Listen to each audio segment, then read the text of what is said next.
Hello, ఈరోజు మనం ఒక అద్భుతమైన కథ గురించి మాట్లాడుకోబోతున్నాం. సత్య ఎం గారు రాసిన డబ్బుతో కొనలేనిది. పేరు వినగానే అర్థమవుతుంది కదా, అసలు మన ఆధునిక జీవితం ఎలా పరుగు పందెంలా మారిపోయిందో, ఈ పరుగులో మనం ఏం కోల్పోతున్నామో ఈ కథ మన కళ్లకు కట్టినట్టు చూపుతుంది. అసలిందులో ఏం జరిగిందో తెలుసుకుందాం, పదండి. మీరెలా చేస్తే నా వల్ల కాదు. కథ మొదలవ్వడమే ఈ కఠినమైన అలసిపోయిన మాటలతో స్టార్టవుతుంది.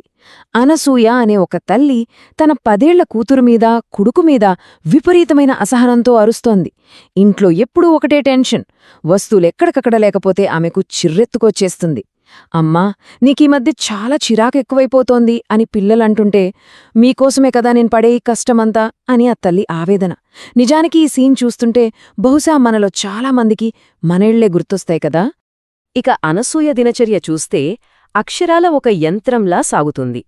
తెల్లవారుజామున లేవడం, వంట చేయడం, భర్తను పిల్లలను హడావిడిగా ఆఫీస్కి, స్కూల్కి పంపించడం, ఆ తర్వాత పనిమనిషికి బట్టలు, సామాన్లు అన్నీ సిద్ధం చేయడం. ఇదంతా అయ్యాక ఆ ఉరుకులు పరుగుల మీదే తను పనికి వెళ్లడం. ఇదొక నిరంతర పోరాటం. ఒక్క నిమిషం గ్యాప్ లేదు, ప్రశాంతంగా కూర్చుని ఊపిరి పీల్చుకునే సమయం అస్సలు లేదు. అసలు ఆమె ఎందుకింత కష్టపడుతోంది అనుకుంటున్నారా? మొదట్లో పిల్లల చదువులకని, భర్త సంపాదనకు కాస్త తోడుగా ఉంటుందని ఒక చిన్న వ్యాపారం మొదలుపెట్టింది.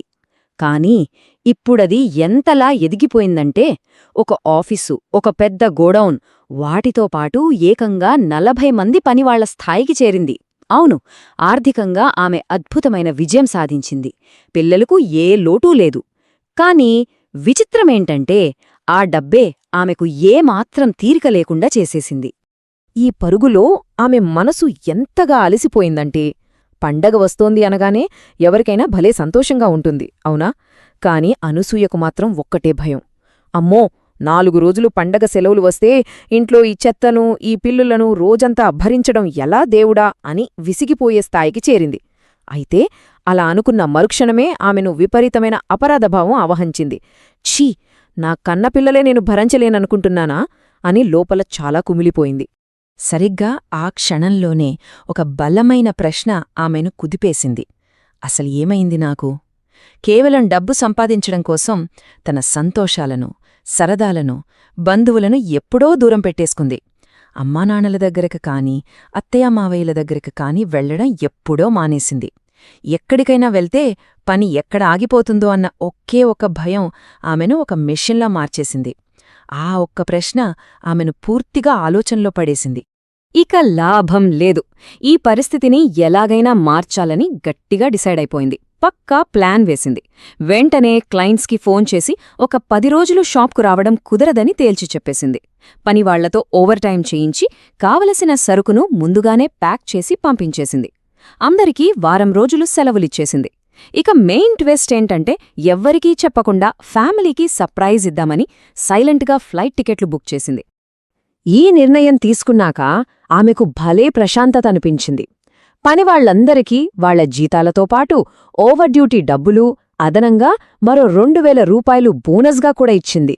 ఆ డబ్బులు చూసుకుని వాళ్ల ముఖాల్లో కనిపించిన ఆనందముందే, అది అనసూయ మనస్సులో ఏదో తెలియని హాయిని నింపింది. బహుశా చాలా కాలం తర్వాత తన పనినుంచి, ఆ ఉరుకుల పరుగుల నుంచి బయటపడి ఒక స్వచ్ఛమైన సంతోషాన్ని ఆస్వాదించింది ఆ క్షణంలోనే. ఇక నేరుగా ఇంటికెళ్ళి ఫ్లైట్ టికెట్స్ తీసి భర్త, పిల్లల ముందు పెట్టేసరికి ఒక్కసారిగా ఇంట్లో వాళ్లంతా షాక్. ఏంటి, నువ్వు పని వదిలి ఊరికి వస్తున్నావా అని భర్త ఆశ్చర్యపోయాడు. పిల్లల ముఖాల్లో మాత్రం కాస్త డిసప్పాయింట్మెంట్. ఎందుకంటే సిటీలో ఎక్కరెక్కడికో వెళ్లాలని వాళ్లు తెగ ప్లాన్స్ వేసుకున్నారు. ఇప్పుడు సడన్గా ఊరికెందుకు వెళ్లడమని. కాని అనసూయ మాత్రం ఎవ్వరి మాట వినకుండా అందర్నీ పండక్కి రెడీ చేసేసింది. అలా 12 గంటలకు ఫ్లైట్ ఎక్కి 1 గంట ప్రయాణం తర్వాత అత్తగారి ఊరికి చేరుకున్నారు. ఆ రాకతో ఆ ఇల్లంతా నిజంగా ఒక ఉత్సవంలా మారిపోయింది. అత్తయ్య, మావయ్య అయితే వీళ్లను చూసి పట్టలేనంతగా సంబరపడిపోయారు. అప్పటిదాకా ఆ సిటీ లైఫ్కే పరిమితమైన వాళ్లంతా ఎట్టకేలకు తమ సొంత మూలాలలోకి అడుగుపెట్టారు. ఆ పల్లెటూరింట్లో ఒక్కసారిగా కొత్త కళ వచ్చేసింది. అక్కడ పిల్లలకసలు ఒక సరికొత్త లోకం పరిచయమైంది. సిటీలో నిరాశపడిన ఆ పిల్లలే ఊర్లో తాతయ్యతో కలిసి బయటకు వెళ్లగానే థ్రిల్ అయిపోయారు.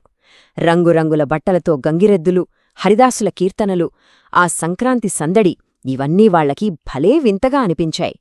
నేనొస్తాన్ తాతయ్యా అని పోటీపడుతూ ఆయన వెంటే తిరిగారు. చుట్టుపక్కల ఉన్న మావయ్యలు, తమ్ముళ్ళు, వాళ్ల పిల్లలతో ఇల్లంతా భలే సందడిగా మారిపోయింది. పిల్లలైతే అసలు పరుగులాపలేదు. ఇక్కడే అనసూయ ఒక పెద్ద సత్యాన్ని గ్రహించింది. సంక్రాంతి భోజనాలయ్యాక అక్కడి నుండి టాక్సీలో వాళ్ళ అమ్మవాళ్ల ఊరికి అంటే పుట్టింటికి బయల్దేరారు. ఆ దారిలో పిల్లలు, మావయ్యలు, తాతయ్యలతో కలిసి భలే ఎంజాయ్ చేయడం అనసూయ గమనించింది. నేను పగలు రాత్రి కష్టపడి డబ్బులు సంపాదించి వాళ్లు అడిగినవన్నీ కొనిచ్చినప్పుడు కూడా వాళ్ల ముఖాల్లో ఇంత సంతోషం చూడలేదే అని మనసులో అనుకుంది. డబ్బుతో కొనే వస్తువుల కన్నా పల్లెటూర్లో బంధువులతో గడిపే సమయమే వాళ్ళకి నిజమైన ఆనందాన్నిస్తోందని ఆమెకు క్లియర్గా అర్థమైంది. ఇక పుట్టింటికి చేరుకోగానే అనసూయ వాళ్లమ్మ ఎంతో ప్రేమగా ఒక మాటంది. అమ్మా, సంపాదనక్కూడా ఒక హద్దుంటుంది. గానుగెద్దులా ఎప్పుడూ అలా తిరగడమేనా? కొద్ది రోజులు నీకోసం నువ్వు కేటాయించుకోవాలి. అప్పుడే కదా మిగిలిన రోజులు సంతోషంగా గడపగలవు అని. చిన్నప్పుడు పండగల్లో అనసూయ చేసిన అల్లరంతా గుర్తుచేసింది. ఆ మాటలు అనసూయ ఆలోచనలను పూర్తిగా మార్చేశాయి. నిజమే కదా, బహుశా మనమంతా కూడా ఇలాగే గానుగెద్దుల్లా బతుకుతున్నామా అనిపించక మానదు. ఇక మరుసటి రోజు కనుమ పండుగ. ఆ ఊళ్ళో ఆ సందడి మామూలుగా లేదు. పిల్లలు తమ మామయ్యతో కలిసి గాలిపటాలు ఎగిరివేయడంలో పోటీలు పడ్డారు. వాళ్ల గాలిపటం ఎంత ఎత్తుకు ఎగిరిందో ఉత్సాహంగా పరుగెత్తుకొచ్చి మరీ వాళ్ళమ్మకు చెప్పారు. తాతయ్యతో కలిసి ఎద్దుల అలంకరణలు చూడటం, కోడిపందాలు, ఎద్దుల బండ్లరేసులు, ఇలా ఒక్క నిమిషం కూడా ఖాళీ లేకుండా పరుగెడుతూనే ఉన్నారు వాళ్ళు. వాళ్ల ముఖాల్లో ఆ డబ్బుతో కొనలేని సంతోషం చూస్తుంటే మనక్కూడా మన చిన్ననాటి జ్ఞాపకాలు కళ్ల ముందు మెదులుతాయి. 4 రోజుల పండగ సెలవులొస్తే వామ్మో, భరించడం ఎలా అనుకున్న అనసూయకు అదే 4 రోజులు ఒక సంవత్సరం పాటు సరిపడా ఆనందాన్నిచ్చాయి. అందుకే ఖచ్చితంగా ఏడాదికొక్కసారైనా అందర్నీ కలవాలని ఫిక్స్ అయిపోయింది. ఫైనల్గా ఈ కథ మనకు మిగిల్చే ప్రశ్న ఒక్కటే: బతకడం కోసం చేసే ఈ ఉరుకుల పరుగుల పోరాటంలో అసలు జీవించడమే మర్చిపోతున్నామా? మన సంతోషం ఎక్కడుంది? ఆరాటపడి సంపాదించే డబ్బులోనా, లేక మనవాళ్లతో గడిపే ఇలాంటి మధురమైన సమయంలోనా? ఈ ప్రశ్నను మనందరం వేసుకోవాల్సిన అవసరముంది. మరో అద్భుతమైన కథతో మళ్ళీ కలుద్దాం.